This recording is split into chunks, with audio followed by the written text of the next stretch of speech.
கோவை தொழிலூர் பகுதியைச் சேர்ந்த தொழிலதிபர் ஸ்ரீதரின் மகன் ஜெயசூர்யா கடந்த மாதம் 15ஆம் தேதி டியூஷனை முடித்து வீடு திரும்பும் வழியில் அவரது கார் டிரைவர் நவீன் அவரை கடத்திய சம்பவம் பெரும் பரபரப்பை ஏற்படுத்தியது.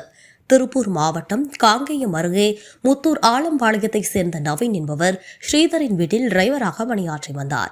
ஜெயசூர்யாவை டியூஷனிலிருந்து அழைத்து வர சென்ற நவீன் குழந்தையை கடத்தியது மட்டுமின்றி 25 லட்சம் கேட்டு ஸ்ரீதரிடம் அச்சுறுத்தியதாக போலீசார் தெரிவித்தனர்.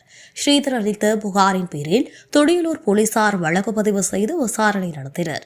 அதன் அடிப்படையில் ஈரோடு மாவட்டம் பவானியில் சிறுவனுடன் இருந்த நவீனை போலீசார் கைது செய்து சிறையில் அடைத்தனர். இதனையடுத்து நவீன் கோவை முதன்மை நீதிமன்றத்தில் ஜாமீன் மனு தாக்கல் செய்திருந்த நிலையில் நீதிபதி அதை ஏப்ரல் 15ஆம் தேதிக்கு ஒத்திவைத்தார்.